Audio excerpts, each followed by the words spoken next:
जय हिंद दोस्तों। RP target education के यूट्यूब चैनल में आप सभी का स्वागत है। आज हम लोग देखेंगे D Ed special education hearing impaired के पेपर नंबर 8 को। दोस्तों इसके पहले 7वां पेपर हम कंप्लीट कर चुके हैं, यानी सेकेंड ईयर। दोस्तों सेकेंड ईयर में आपका 7 पेपर नंबर 7 से शुरू होता है और 12 तक कंप्लीट होता है, यानी 6 पेपर आपको सेकेंड ईयर में क्लियर करना है। ठीक है, तो आपका 7वां पेपर हम कंप्लीट कर चुके हैं। 8वां जो पेपर है education of children with hearing impairment, ये जो पेपर है दोस्तों 8/6/2024 को ये एग्ज़ाम हुआ था और 2 बजे से 5 बजे यानी 3 घंटे का समय मिला था। शाम के टाइम में ये आपका एग्ज़ाम हुआ था दोस्तों। 45 नंबर का ये पेपर था। कैसे कैसे प्रश्न आए थे दोस्तों, ये प्रश्न आप देख लेंगे तो जो अभी आप पेपर देने जा रहे हैं वहाँ के लिए आपके लिए अगर देखा जाए तो रामबाण सिद्ध होगा, क्योंकि यही टॉपिक होगा। यही टॉपिक हो सकता है कि ये शॉर्ट में दे दिया है, ये लॉन्ग में आ जाएगा, या हो सकता है बहुविकल्पी में यहाँ पर सही गलत के निशान लगाने के लिए दिया है, ये बहुविकल्पी में प्रश्न आपसे पूछा जा सकता है। ठीक है, तो इसलिए सारे प्रश्न को एक बार ध्यान से आप लोग देख लेंगे और समझने का प्रयास करेंगे। दोस्तों एसीसी संप्रेषण का एक तरीका है जिसमें वाक का उपयोग नहीं किया जाता। वाक का मतलब होता है दोस्तों बोलने, जो बच्चा बोलकर या लिख कर नहीं अपने बात को बता सकता है, उसके लिए आपका एएसी जो संप्रेषण होता है उसका प्रयोग किया जाता है। तो ये वाक का उपयोग नहीं किया जाता है, तो सही बात है, इसमें वाक्य और लेखन का प्रयोग नहीं किया जाता है, तो ये आपका सही होता है। ठीक है, नेक्स्ट जो प्रश्न पूछा गया दोस्तों, अवरोध मुक्त वातावरण। अवरोध मुक्त वातावरण केवल भौतिक संरचनाओं तक सीमित होता है। अवरोध मुक्त वातावरण केवल भौतिक संरचनाओं तक सीमित होता है? नहीं, केवल भौतिक संरचनाओं तक सीमित नहीं होता है। ठीक है, समावेशी शिक्षा एकात्मिकीकरण की संकल्पना से भिन्न है। जो समावेशी शिक्षा है वो देखिए inclusive education different of the concept of integration, यानी एकीकृत से भिन्न है, तो ये आपका भिन्न है, सही है। समग्र शिक्षा योजना एक एकात्मिक योजना है जो 1 लीटर से 10वीं पहली से 10वीं की पूरी पाठशाला शिक्षा को सम्मिलित करती है। जो समग्र शिक्षा योजना है यह एक एकात्मिक योजना है जो 1 से लेकर के 10वीं तक की पूरी पाठशाला शिक्षा को सम्मिलित करती है। ठीक है, सही है। यूडीएल दोस्तों, यूडीएल क्या है इसको आप देखेंगे। यूडीएल की पूर्ण रूप यूनिवर्सल डिजाइन फॉर लर्निंग है। ठीक है, यूनिवर्सल डिजाइन फॉर लर्निंग है, इसके बारे में आप सही है, ये भी सही है। ठीक है, नेक्स्ट है दोस्तों, अब देख लेते हैं आपसे सही बहुविकल्पी प्रश्न। बहुविकल्पी प्रश्न आपको 4 प्रश्न यहाँ देखने के लिए मिलेगा। 4 प्रश्न बहुविकल्पी। निम्नलिखित में से कौन सा सहायक तकनीकी आधारित के साधन का उदाहरण है? Real time captioning, induction loop system, speech to text और उपरोक्त सभी। तो ये उपरोक्त सभी दोस्तों, इसमें अगर देखा जाए ना तो उपरोक्त सभी वाला लगभग आप मान करके चलिए, जब कुछ न समझ में आए तो उपरोक्त सभी कर दीजिएगा, क्योंकि ये लगभग मान करके चलिए तो 90-99%, 90-95% सही होने के चांस रहेंगे। ठीक है, अध्ययनार्थी सक्रिय होते हैं और अध्ययन गतिविधि शिक्षक द्वारा सुविधाजन्य की जाती है।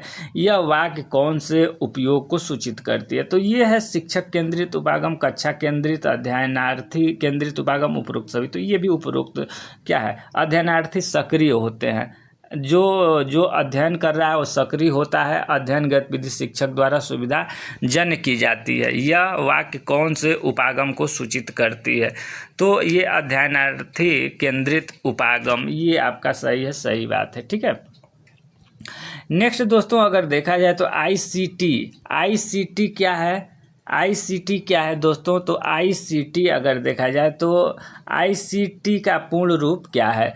तो information communication technology, information curriculum नहीं है, induction communication technology, information communication technology है आईसीटी। ठीक है, ये नेक्स्ट है दोस्तों चौथा नंबर का NEP 2020 छात्रों को स्कूल छोड़ने की संख्या को कम करने के लिए डॉट पर यानी डैश पर किस पर क्या यानी जो बच्चे स्कूल में एडमिशन नहीं कराते हैं, स्कूल छोड़ देते हैं, उसके लिए जो NEP है वो क्या की है, तो दाखिला की है कि प्रतिधारण एवं उपचार, पुनः प्रवेश या उपरोक्त में सभी, तो ये उपरोक्त सभी है। ठीक है, नेक्स्ट जो दोस्तों यहाँ देखेंगे 9 प्रश्न आपको करना है, एक एक नंबर का प्रश्न होगा, तो ये आपको एक शब्द या एक लाइन में लिखना है। जल्दी जल्दी आप देख लीजिए पेपर, इस पेपर को बृहत रूप से आप तैयार कर लीजिएगा। ठीक है, बहुविषयक संघ की कोई एक भूमिका लिखिए, यानी बहुविषयक संघ क्या होता है इसके बारे में आप अच्छी तरीके से एक पेज इसके बारे में देख लेंगे। ठीक है,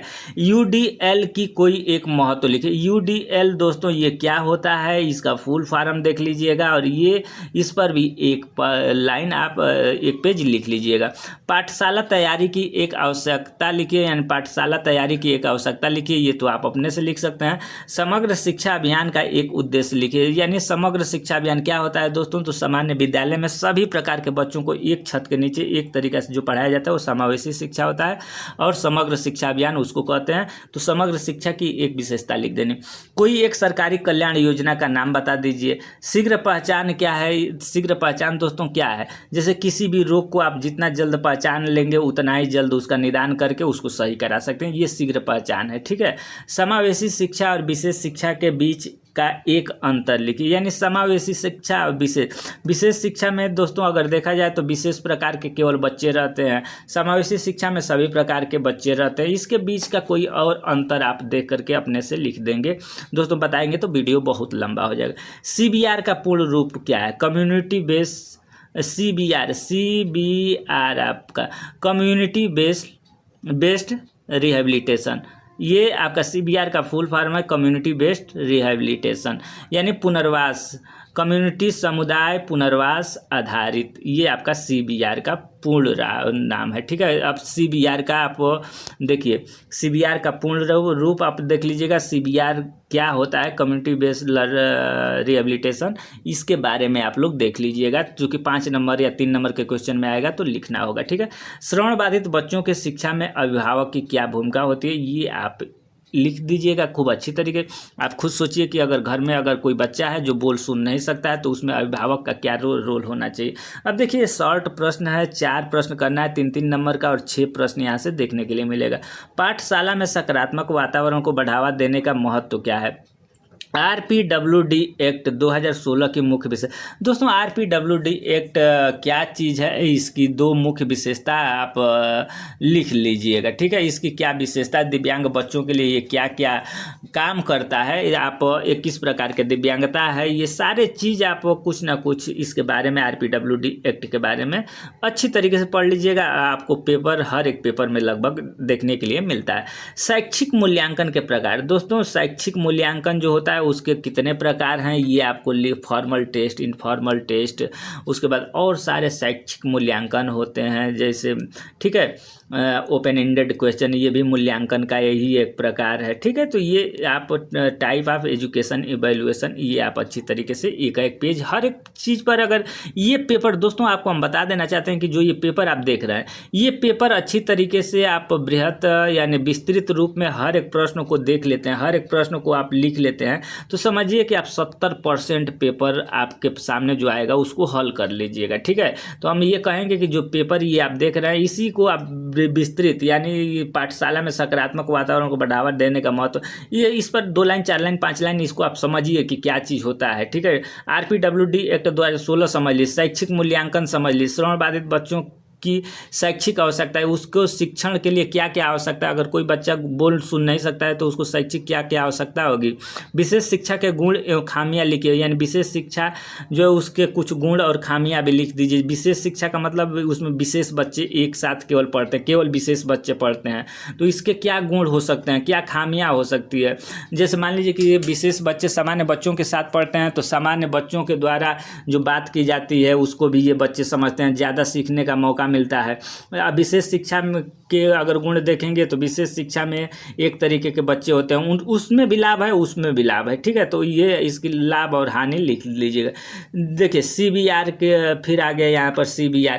दोस्तों CBR का वहाँ पूर्ण रूप नाम पूछा था, यहाँ CBR के होता क्या, कम्युनिटी बेस्ड रिहेबिलिटेशन क्या होता है, ठीक है। इसको आप विस्तृत अपना एक बार और कर लीजिएगा। दोस्तों एक बात और हम यहाँ बताने का प्रयास करेंगे कि जैसे मान लीजिए कि ये वीडियो आप देख रहे हैं, अब DED सेकेंड ईयर का है, तो दोस्तों इसके बाद अगर देखा जाए तो आपको RCI में रजिस्ट्रेशन कराना है, ठीक है। RCI में रजिस्ट्रेशन कराना है, RCI CRR नंबर आपको मिल जाएगा, हर साल CRE करना होगा, इसके बाद आपको जॉब कहाँ मिलेगा इत्यादि सारे जानकारी के लिए आप चैनल पर नए हैं तो चैनल को सब्सक्राइब कर लेंगे और वो बेल आइकन को दबा लेंगे। उससे क्या होगा, बेल आइकन को दबा प्रेस कर लेंगे तो उससे क्या होगा कि जो भी हम by chance DED special education का जो भी हम नोटिफिकेशन आएगा, कुछ आपको अपलोड मारेंगे तो वहाँ से आपको देखने के लिए मिल जाएगा। तो आप चैनल को सब्सक्राइब कर लीजिए, बेल आइकन को दबा लीजिए। उसके बाद दोस्तों इस वीडियो को लाइक करके अपने दोस्तों के पास शेयर कर दीजिएगा, ये काम मेरे लिए करिएगा, ठीक है। अब दोस्तों देखा जाए तो यहाँ पर अब लॉन्ग क्वेश्चन आता है, 8 नंबर का प्रश्न होगा और एक केवल इसमें से दोनों में से कोई एक करना है। NEP दोस्तों NEP 2020 क्या होता है इसके बारे में हम बार बार बोलेंगे कि अच्छी तरीके से पढ़ लीजिए। ये CTET, उसके बाद BPSC या UPSC जो भी दीजिएगा वहाँ NEP 2020 आपको जरूर इससे 1 या 2 क्वेश्चन मिलेगा, तो इसको आप विस्तृत अच्छी तरीके से पढ़ लिए। श्रवण बाधित बच्चों के लिए उपयोगी विविध सहायक उपकरणों के प्रकार, यानी जो हियरिंग एड होता है, हम लोग फर्स्ट ईयर में आप लोग पढ़ चुके हैं कि जो हियरिंग एड होता है वो कितने प्रकार के उपकरण होते हैं। क्लास में जब बच्चों को पढ़ाने के लिए पढ़ाया जाता है तो group induction group hearing aid होता है, पर्सनल के लिए व्यक्तिगत हियरिंग एड होता है, स्पेक्टिकल यानी चश्मा वाला हियरिंग एड होता है, कान के पीछे लगाने वाला हियरिंग होता है, उसको बिहाइंड द ईयर कहते हैं, कान के अंदर लगाने वाला हियरिंग एड होता है, उसको हम लोग क्या बोलते हैं, in the canal hearing aid बोलते हैं। तो ये श्रवण बच्चों के लिए उपयोगी विभिन्न सहायक उपकरणों के प्रकार के बारे में चर्चा कर देना है, यही आपको विस्तृत खूब जम के लिख देना है। दोस्तों यहाँ से आपको 7 नंबर, एक प्रश्न इसमें से कोई एक करना है, 7 नंबर का होगा। तो ये अवरोध मुक्त वातावरण क्या मतलब है, यानी बच्चों को अवरोध मुक्त वातावरण क्या मतलब है, श्रवण बाधित बच्चों द्वारा सामना किए जाने वाले अवरोधों को स्पष्ट कीजिए। यानी श्रवण बाधित बच्चा है, आप खुद सोचिए कि अगर कोई श्रवण बाधित बच्चा है तो स्कूल जाने में उसको क्या क्या समस्या होती है, उसी समस्या को हमें हल कर देना है। कैसे वो स्कूल जाएगा, कैसे पढ़ेगा, कहाँ बैठेगा इत्यादि, यही श्रवण मुक्त वातावरण हो जाएगा, ठीक है। और उसको क्या क्या दिक्कत हो रही है उसके बारे में लिख देना है। श्रवण बाधित बच्चों के लिए कोई एक सरकारी कल्याण योजना पर चर्चा कीजिए। दोस्तों श्रवण बाधित बच्चों के लिए एक कल्याणकारी कोई योजना के बारे में आपको कर देना। जैसे मान लीजिए श्रवण बाधित बच्चा है तो इन लोगों को पेंशन मिलता है, UDID कार्ड बनता है, सरकार अनेक प्रकार की 4% इन लोगों को नौकरी में आरक्षण दिया जा रहा है। तो ये सरकारी जो है कल्याण योजना है, पेंशन योजना है, दिव्यांग बच्चों को पेंशन योजना, इसी कोई एक योजना पर आपको चर्चा कर देना है, वो एक लिख देना है, ठीक है। तो दोस्तों ये वीडियो आपको कैसी लग रही है, वीडियो को लाइक कर दीजिएगा। वीडियो अभी आप देख रहे थे, लाइक कर दीजिएगा, चैनल को सब्सक्राइब करके बेल आइकन को दबा लीजिएगा, जिससे कि आने वाले सारे महत्वपूर्ण जानकारी आपको मिलती रहे। धन्यवाद।